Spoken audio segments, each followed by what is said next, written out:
Hello students, आज ME 206 में हमारा फर्दर टॉपिक है हाइड्रोलिक ब्रेक्स। लास्ट लेक्चर में हमने मैकेनिकल ब्रेक्स के बारे में पढ़ा था। अब मैकेनिकल ब्रेक्स की ड्रॉबैक या कमियां क्या होती है कि हमें हर व्हील पर इक्वल लोड नहीं मिलता। इक्वल लोड मीन्स जो ब्रेकिंग एक्शन है, यानी जो हम ब्रेक के लिए जो एफर्ट लगा रहे हैं वो इक्वली डिस्ट्रीब्यूट होकर हर लोड पर, हर व्हील पर नहीं पहुंचता। इसका रीज़न क्या है? क्योंकि मैकेनिकल ब्रेक्स में क्या होता है, हम बहुत सारी रोड, लिंकेज, लीवर्स ऐसे चीज़ें काम में लेते हैं, मैकेनिकल पार्ट्स, और इनकी जो लेंथ है वो वेरी करती है, केबल्स की लेंथ वेरी करती है। इस वजह से जो हर व्हील पर हमें अनइक्वल ब्रेकिंग एक्शन मिलता है। ये ड्रॉबैक किस में रिकवर हुआ? हमारे हाइड्रोलिक ब्रेक सिस्टम में। जो हाइड्रोलिक ब्रेक्स है वो पास्कल्स लॉ पर वर्क करते हैं। पास्कल्स लॉ क्या कहता है कि pressure applied to a confined and incompressible liquid is transmitted equally in all direction. यानी अगर कोई इनकम्प्रेसिबल लिक्विड है, यानी जिसकी डेंसिटी कांस्टेंट है, और उस पर हम कोई प्रेशर अप्लाई कर रहे हैं, तो वो जो प्रेशर है वो इक्वली डिस्ट्रीब्यूट होगा। यानी इसके हर एक पॉइंट पर क्या होगा, पी की वैल्यू, प्रेशर की वैल्यू क्या रहेगी, इक्वल रहेगी। अब इसको हम इस डायग्राम से समझ सकते हैं कि सपोज हमने यहाँ पर ये इनपुट है हमारा एफर्ट, और जो आउटपुट में हमको जो मिलेगा रिजल्ट वो क्या है, लोड। तो जो हम इनपुट में जो हम लोड अप्लाई कर रहे हैं उसको एफर्ट नाम दिया, आउटपुट के को लोड। तो यहाँ पर हमने जो पिस्टन का डायमीटर स्मॉल है, A1 स्मॉल है, और A2 जो है पिस्टन का डायमीटर वो आपका ज़्यादा है A1 से। अब जब हम यहाँ पर एफर्ट अप्लाई करेंगे, ठीक है, तो जो यहाँ पर क्या होगा, जो लिक्विड है वो प्रेशराइज्ड होगा, और उसके हर एक पॉइंट पर क्या होगी, पी की वैल्यू क्या होगी, इक्वल होगी। अब हमें पता है कि प्रेशर क्या होता है, फोर्स अपॉन एरिया। तो हम यहाँ बात करें इनपुट में तो क्या हो गया, पी क्या हो गया, फोर्स है F1 और एरिया है A1। इसी तरह आउटपुट में क्या हो जाएगा, फोर्स F2 और एरिया A2, ये दोनों क्या हो जाएंगे, इक्वल। तो इससे F2 की वैल्यू क्या आ जाएगी, A2 upon A1 into F1। अब चूँकि A2 का एरिया A1 से ज़्यादा है तो इसलिए F2 की वैल्यू भी क्या आएगी आपकी, F1 से ज़्यादा। यानी जितना एफर्ट आपने इनपुट में अप्लाई किया है उससे एक्स्ट्रा रिजल्ट आपको आउटपुट में मिलेगा। अब यहाँ पे इनपुट और आउटपुट क्या है, इनपुट में जो ड्राइवर अप्लाई कर रहा है, ब्रेक्स लगाने के लिए जो ड्राइवर एफर्ट लगा रहा है, पैडल पर जो एफर्ट लगा रहा है, वो जितना एफर्ट लगाएगा उससे इंक्रीज होकर उसका एफर्ट हमें कहाँ मिलेगा, एज ए रिजल्टेंट आउटपुट पे, यानी व्हील्स के ऊपर। व्हील्स के ऊपर जो ब्रेकिंग एक्शन मिल रहा है वो हमारा हाई मिलेगा as compare to our input. Hydraulic brakes की डेफिनेशन क्या है, brakes which are operated by means of hydraulic pressure are known as hydraulic brakes. जो ब्रेक्स हाइड्रोलिक प्रेशर पर वर्क करते हैं उनको हाइड्रोलिक ब्रेक्स कहा जाता है। अब इसमें होता क्या है, the pedal force is transmitted to the brake shoe by means of a confined liquid through a system of force transmission. जो पैडल का जो फोर्स है, यानी जो ब्रेक अप्लाई करने के लिए जो पैडल पर फोर्स लगा रहे हैं वो किसको ट्रांसमिट होता है, ब्रेक शू को। किसके थ्रू, एक लिक्विड के थ्रू, और प्रेशराइज जो फ्लूइड है वो पास होकर कहाँ जा रहा है, ब्रेक शू में, और आगे हमारा क्या हो रहा है, ब्रेक्स अप्लाई हो रहा है। The force applied to the pedal is multiplied and transmitted to all the brake shoe by force transmission system. ये मल्टीप्लाई मतलब क्या है, हमारा मैकेनिकल एडवांटेज बढ़ रहा है। मैकेनिकल एडवांटेज क्या होता है, लोड अपॉन एफर्ट, यानी जितना हम एफर्ट लगा रहे हैं इनपुट में उससे हमें आउटपुट में ज़्यादा लोड मिल रहा है। तो वो फोर्स मल्टीप्लाई होकर इंक्रीज होकर कहाँ ट्रांसमिट हो रहा है, सारे ब्रेक शू में। ये क्यों हो रहा है, पास्कल्स लॉ की वजह से। This system is based upon Pascal's principle. Okay, अब हम पढ़ेंगे हाइड्रोलिक ब्रेकिंग सिस्टम का लेआउट क्या है, यानी व्हीकल के टर्म से, अगर 4 व्हीलर की बात करें तो उस टर्म में जो पूरा हाइड्रोलिक ब्रेक सिस्टम है उसका लेआउट कैसा है, इसमें क्या क्या पार्ट्स होते हैं, वो कैसे फंक्शन करता है, और कैसे जो फोर्स है वो पैडल से ट्रांसमिट होकर आपके व्हील तक ट्रांसमिट हो रहा है। तो it consist of two main components. इसके दो मेन कंपोनेंट्स होते हैं, master cylinder and wheel cylinder. Master cylinder क्या होता है, एक तरह से रिजर्वायर होता है किसका, फ्लूइड का। जो ब्रेक फ्लूइड है उसका आपका क्या रहेगा, ये रिजर्वायर। यहाँ से ये फ्लूइड पास होकर कहाँ जाता है, आपके व्हील सिलेंडर में, एंड व्हील सिलेंडर से आगे ब्रेक शू के थ्रू व्हील को वो स्टॉप करते हैं। The hydraulic braking system consist of 4 wheel cylinder. जितने आपके व्हील है उतने आपके क्या होंगे, व्हील सिलेंडर। तो 4 व्हीलर के लिए आपके क्या होंगे, 4 wheel cylinder, 1 at each of the 4 wheels of the vehicle. The system also consists of 1 master cylinder which is connected to the wheel cylinder by steel tubing. जो मास्टर सिलेंडर है वो wheel cylinder से कैसे connect होगा, steel tube के through. और उन steel tube में क्या फ्लो करेगा, आपका braking fluid. The system is filled with the liquid under light pressure when the brakes are not in operation.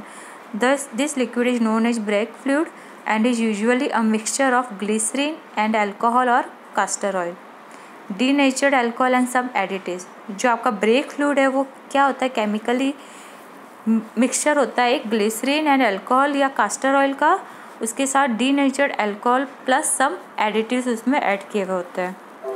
तो ये सारा जो ब्रेक फ्लूइड है वो स्टील ट्यूब में आपका फिल किया हुआ होता है अंडर सम लाइट प्रेशर। उसमें क्या होता है, हल्का सा वो प्रेशराइज्ड फ्लूइड होता है। The small pressure maintain in the pipelines prevents the air from entering the wheel cylinders when the brakes are released. अब क्या होता है, जब हम ब्रेक्स रिलीज करते हैं, अगर अंदर आपका प्रेशर थोड़ा सा हाई नहीं होगा तो क्या होगा, अगर बाहर वाले एटमॉस्फेरिक प्रेशर से अंदर आपका प्रेशर कम हो गया है तो क्या होगा, बाहर से जो एयर है वो क्या हो जाएगी, सिस्टम के अंदर आ जाएगी, ट्यूब्स के अंदर आ जाएगी। और अगर हाइड्रोलिक सिस्टम में अगर एयर एंटर होगी तो वो आपका सिस्टम क्या हो जाएगा, फेल हो सकता है, आपके ब्रेक्स अप्लाई नहीं होंगे पूरी तरीके से। इसलिए एयर फ्री सिस्टम बनाने के लिए क्या करते हैं, अंदर जो फ्लूइड है उसको हल्का सा क्या रखते हैं, प्रेशराइज, ताकि बाहर से एयर इसमें एंटर नहीं हो सके। बाहर से एयर एंटर क्यों होगी, अगर प्रेशर डिफरेंस होगा, जहाँ पर भी प्रेशर डिफरेंस, सपोज बाहर आपका एटमॉस्फेरिक प्रेशर है 1.01325 बार, अंदर अगर प्रेशर आपका कम हो गया तो हाई प्रेशर से लो प्रेशर की तरफ क्या होगा, फ्लूइड फ्लो करना स्टार्ट कर देगा। उसको अवॉइड करने के लिए क्या करते हैं, अंदर प्रेशराइज फ्लूइड रखते हैं। This it also keeps the free travel of the pedal minimum by opposing the brake shoe retraction spring. अब हम इसका कंस्ट्रक्शन देखते हैं। ये इसकी कंस्ट्रक्शन है आपकी, ठीक है। ये आपका क्या हो गया, 4 व्हील हो गए आपके, ये आपके फ्रंट व्हील्स हो गए दोनों, और ये दोनों क्या हो गए आपके रियर व्हील्स। अब एक व्हील पे आपको अंदर का कट सेक्शन दिखाया हुआ है। ये चारों व्हील्स पे क्या लगे हुए हैं, व्हील सिलेंडर, क्लियर। अब ये व्हील सिलेंडर किससे कनेक्टेड है, ये स्टील की ट्यूब से, ये स्टील की क्या है आपसे ट्यूबिंग की हुई है, इस ट्यूब से कनेक्टेड है आपकी व्हील सिलेंडर। और ये ट्यूब आकर जाकर किससे कनेक्टेड है, आपकी मास्टर सिलेंडर से। मास्टर सिलेंडर लिंकेज के थ्रू कनेक्टेड है आपकी ब्रेक पैडल से। और व्हील सिलेंडर में क्या होता है, आपके सिलेंडर पिस्टन अरेंजमेंट है, 2 पिस्टन होंगे। हम इस डायग्राम में देख सकते हैं कि यहाँ पर क्या है, 2 पिस्टन लगे हुए हैं इस तरीके से अपोजिट डायरेक्शन में।